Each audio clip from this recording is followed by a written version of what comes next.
창세기 23장 1절에서 3절까지 보겠습니다. 창세기 23장 1절에서 3절요. 그리고 그들은 사라가 살아있는 날들이다. 이것들이네요. 그리고 이것들은 사라가 살아있는 날들이다. 사라는 127년을 살았다. 살아있는 년들로.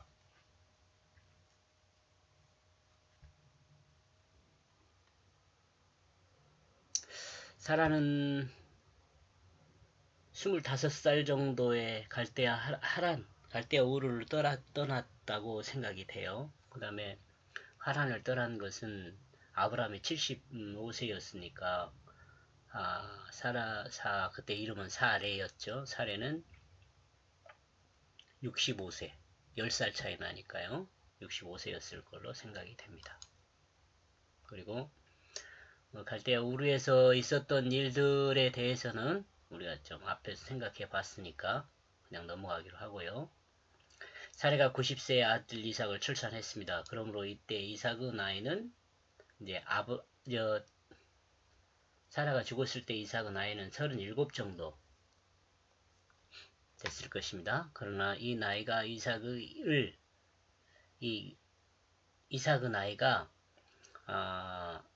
아브라함이 이삭을 모리아산에서 번제로 드릴 때 그 나이는 아니라는 거예요. 그보다 더 어릴 때죠. 또 설명하는 사람들 이야기 들어보면은 한 17살 정도 되지 않았을까, 그렇게 이야기하는 사람들도 있더라고요. 근데 이 나이는 중요하지 않죠. 우리는 몇 년도에 나이를 통해서 저 같은 경우는 이게 사실이구나, 그런 계통을 좀 많이 짚어주는 내용이 아닐까, 그런 생각을 합니다. 사실이다. 나이를 이렇게 역사책에 기록하면서 끼워 맞춘다는 게 쉬운 일이 아니거든요. 왜냐하면 아브라함이 모리아산에서 내려와 브엘세바에 거하였기 때문입니다. 브엘세바에 몇 년을 거하였는지는 기록이 없습니다. 브엘세바에 거하고 있다가 사라가 죽었다는 소식을 듣고 아브라함이 가게 되죠. 이삭이 아브라함과 같이 있었는지에 대해서도 기록이 없습니다. 그러니까 브엘세바에 내려와가지고 모리아산에서 브엘세바에 와서 브엘세바에서 이삭과 같이 살았다는 내용은 기록이 없어요. 다만 생각하면 아브라함은 사원들과 함께 브엘세바에 거주했다는 기록이 있으므로 아브라함이 헤브론의 기랏 아르바에서 사라와 함께 거주한 것은 아닐 것이라고 보는 거죠. 그리고 브엘세바에는 이스마엘과 하갈이 살고 있었기 때문에 아브라함이 거주한 장소는 아마 거기가 되지 않았을까, 이런 생각도 해보죠.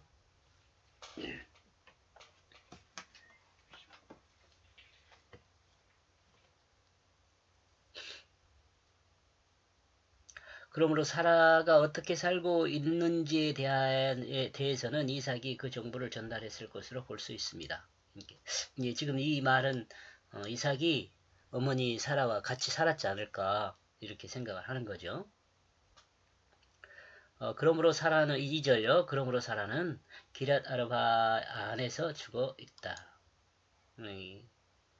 기럇 아르바 이름 의미가 장수들의 도시, 이런 의미가 있습니다. 곧 가나안 땅 헤브론이다. 가나안 땅 헤브론이에요. 사라는 아브라함에게 약속한 땅이 가나안 땅이잖아요. 아브라함은 들어가 사라를 향하여 통곡함으로, 그리고 그녀를 향하여 통곡함으로, 이 소식을 듣고 브엘세바에서 소식을 듣고 아마 오지 않았을까, 이런 생각을 합니다. 아무도 아브라함은 이삭이나 사환으로부터 사라가 죽었다는 소식을 들었을 것입니다. 그리고 아브라함이 이 소식을 들은 장소는 브엘세바였을 가능성이 많습니다. 그러므로 사라가 죽어있는 장소를 분명하게 드러내며, 또한 아브라함이 있는 장소를 드러내기보다는 기럇 아르바 곧 장수들의 도시에 죽어있는 것으로 드러내고 있다고 볼 수 있습니다. 아브라함은 급히 사라를 향하여 들어가 사라를 향하여 통곡하고 있습니다. 사라와 함께 했던 모든 인생이 주마등처럼 스쳐 지나가지 않았을까 이런 생각을 합니다. 그 중에서 갈대아 우르를 떠날 때 사라와 약조한 일과 조카 롯이 가족이 된 일과 사라가 몸종 하갈을 첩으로 준 일과 사라를 누이라고 2번 속인 일과 사라 몰래 이삭을 번제로 드린 일과 그 일 후 사라가 있는 장소로 가지 못하고 브엘세바에 머무른 일들 이런 여러가지 일들이 머리를 스치지 않았을까.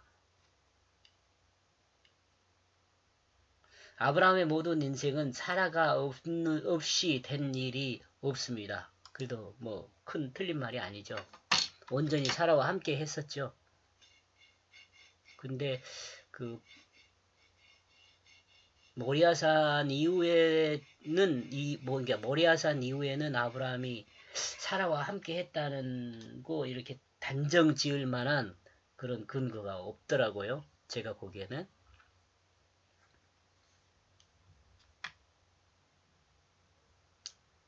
아브라함이 브엘세바에 왔다면 약간의 시간이 걸렸을 수 있습니다. 그러므로 아브라함은 매장지를 서둘러야 했습니다. 그러므로 바로 밖으로 나가 이 일을 서두르고 있습니다. 3절. 그리고 아브라함은 그 시체 앞에서 일어나고 있다. 그리고 그는 분명하게 말하고 있다. 헷 족속을 향하여. 공포라는 의미를 갖고 있습니다. 헷 족속, 공포. 아브라함의 성장과 팽창은 이제 정지되고 있습니다. 아브라함의 가장 가까운 사람이 아브라함 곁을 떠났습니다. 평생을 거의 평생이라고는 할 수 없죠. 아브라함이 훨씬 더 많이 사니까요. 그러나 갈대아 우르에서도 그 동생으로서 같이 10살 차이 동생이니 같이 살았을 거고, 그 다음에 떠날 때 하란, 그 다음에 애굽으로 갈 때, 다시 브엘세바로 갔을 때, 등등 늘 함께 했었죠. 아브라함은 죽음 앞에 분명한 자신의 실체를 헷 족속 앞에 드러냅니다. 여기서 좀 여러분 이야기가 많아져요. 여기서부터 이야기가 많아지는데 한번 여러분도 한번 생각을 해보시기 바랍니다. 이 이야기가 100% 맞다 그런 이야기는 안 하지만 이런 상상들을 할 수 있다는 거죠. 이런 느낌들을 이 말씀을 읽으면서 받을 수 있다는 거예요. 절대적인 사실은 모든 인간은 죽는다는 것이다. 그리고 이 죽음은 인간 공포의 원인이 된다. 그러나 이 죽음은 두 가지가 있다. 하나는 육체적 죽음이며 다른 하나는 영의 죽음이다. 육체의 죽음엔 정한 것이다. 그리고 영혼의 죽음은 선택이 있다. 그냥 선택이 아니고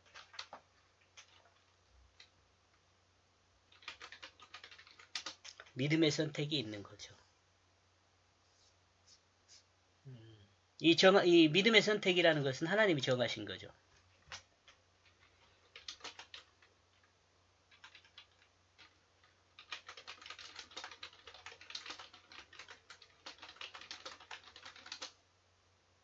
그런데 대부분의 사람들은 육체의 죽음에는 공포를 느끼지만 영혼의 죽음에는 무감각하죠. 여러분은 영혼의 죽음에 대해서 감각을 하고 있습니까? 우리는 하나님의 공의 앞에 예수 그리스도를 믿음으로 두려움과 공포를 벗어날 수 있습니다. 이 영혼의 죽음에 대해서요. 여기서 육체의 죽음과 영혼의 죽음을 둘로 나누는 것은 흔히 신학의 인간론에서 나누는 것과 같은 것은 좀 제가 부정적이라는 거죠. 이것에 대해서는. 영혼의 죽음, 육체의 죽음과 영혼의 죽음으로 나누는 것을. 인간은 하나님을 닮았기 때문에 동일하게 분리할 수 없으며 나눌 수도 없습니다. 다만 인간이 인간의 이해를 공유하기 위한 언어적인 구분이 있을 뿐이라는 생각입니다. 하나님의 존재 방식에 대해서 그 신론이라든가 이런 데서 이야기를 합니다.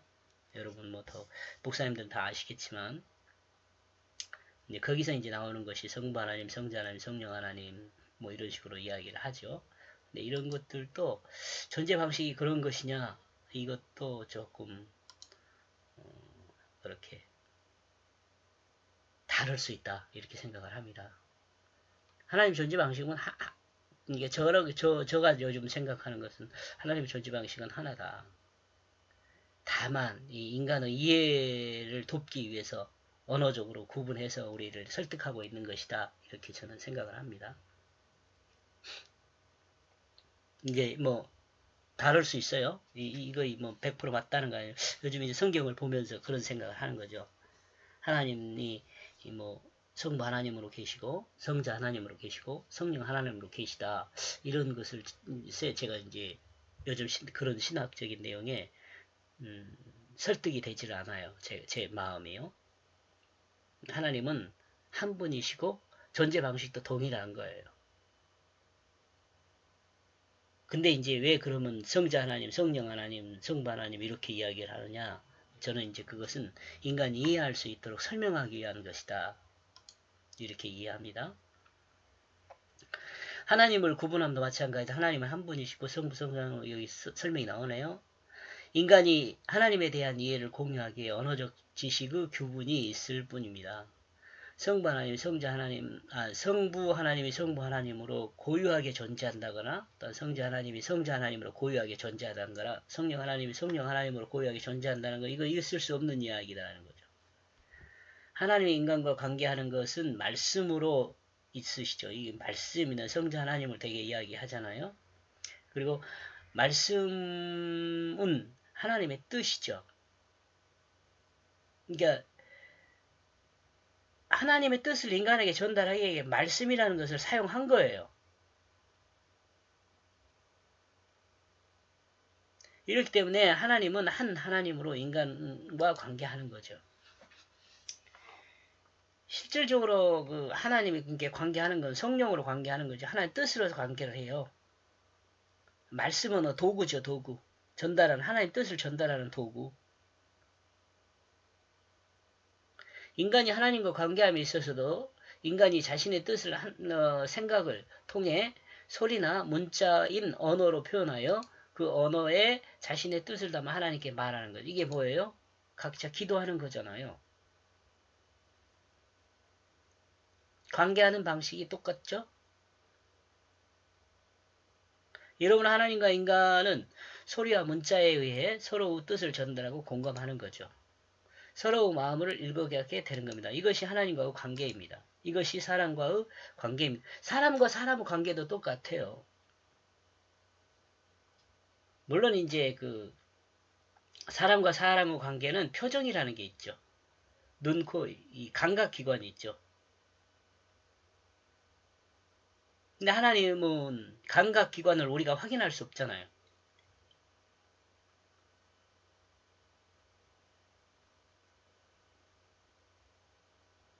이러므로 성경을 통해서 계시하신 하나님 말씀도 또한 하나님의 뜻인 인간의 문자로 된 인간의 이야기 안에 담아 있습니다. 여기서 사람과 사람의 관계 참고로 하나 더 적어줘야 할 것 같은데요. 오해할 수 있으니까.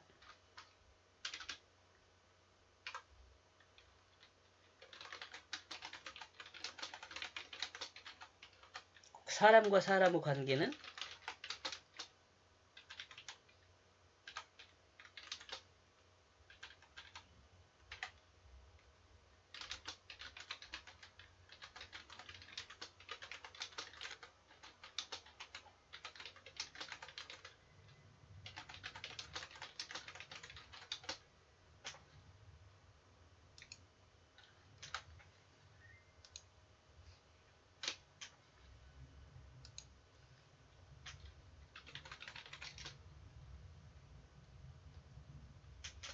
이건 뭐 모두가 아는 내용이잖아요. 근데 또 오해할 것 같아서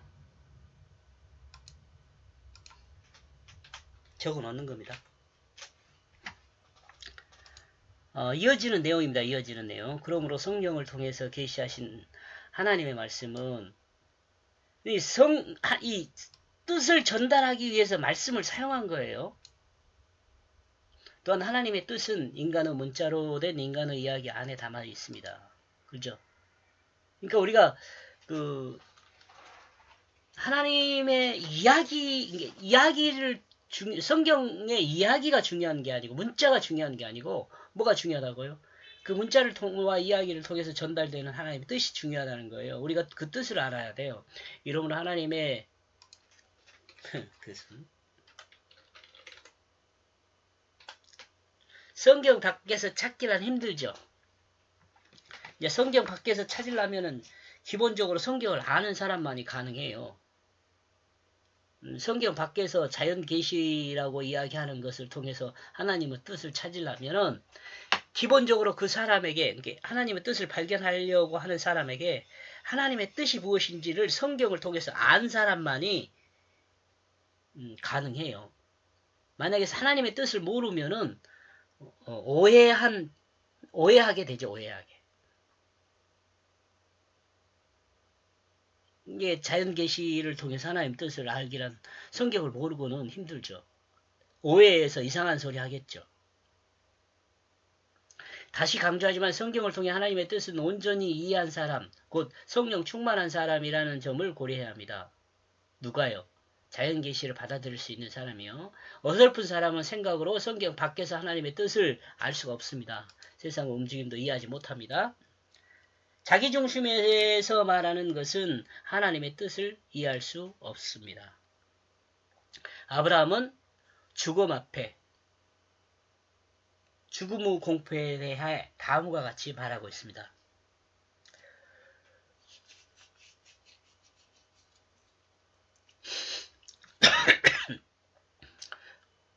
여기까지 하고 다음에 하겠습니다.